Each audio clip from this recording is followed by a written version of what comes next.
l'un des plus grands deuils que Céline Dion a dû surmonter. Le 14 janvier 2016, la star de la chanson perdait l'homme de sa vie, René Angélil, mort à 74 ans des suites de son cancer de la gorge. Une terrible épreuve que la chanteuse avait vu venir. Déjà atteint de cette maladie en 1999, l'agent artistique avait fait une rechute en 2013 et avait subi l'ablation de la tumeur cancéreuse, en vain. Durant 2 ans, la maman de René Charles et des jumeaux Nelson et Eddie a veillé sur son mari nuit et jour dans l'aile médicalisée de leur villa à Henderson, proche de Las Vegas, comme l'indiquent Hervé Tropea et Laurence Kio dans le livre Céline Dion, La vraie histoire, édition Robert Laffont, sorti en novembre 2022. Au lendemain du décès de l'impresario canadien, l'interprète d'I'm Alive a pris une grande décision. Céline est dans l'action comme souvent. Elle est surtout dans l'urgence d'éloigner tout ce qui lui rappelle les 3 ans d'enfer qu'elle vient de traverser, écrivent les auteurs.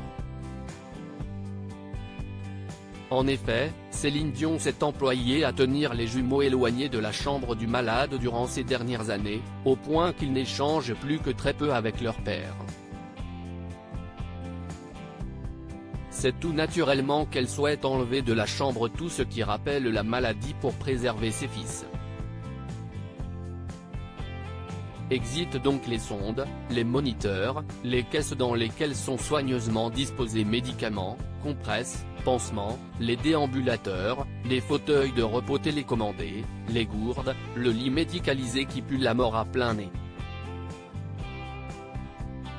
Une fois les lieux vidés de leurs artefacts médicaux, l'artiste compte réinvestir l'endroit rapidement.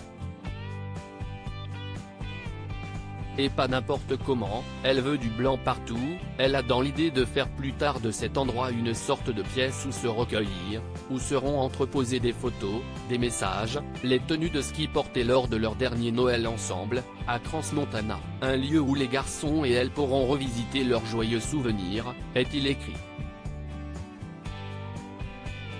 Un bel hommage à celui qu'elle a tant aimé.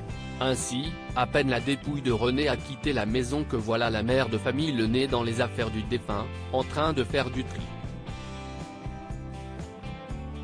Elle a mis de côté les photos avec les enfants bien sûr, mais aussi celles avec le colonel Parker, l'impresario d'Elvis que vénérait René, ou Mohamed Ali.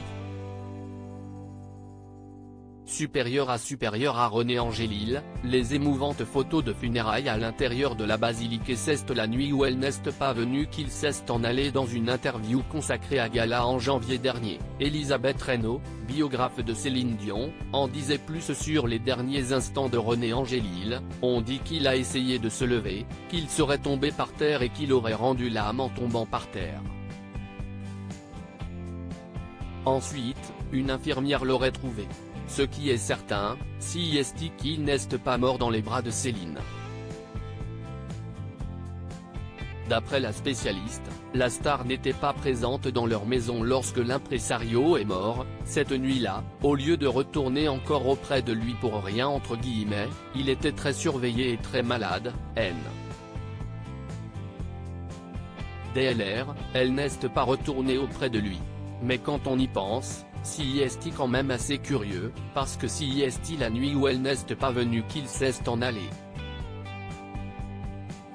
Crédit photo, Morgane Dessalles Best Image.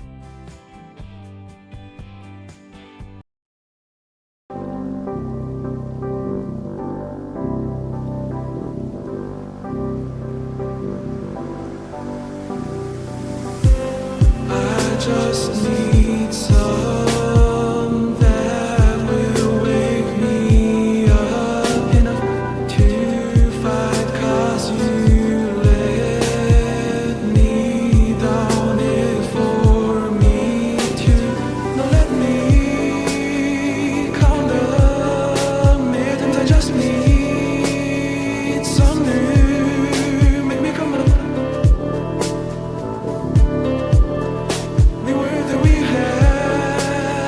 to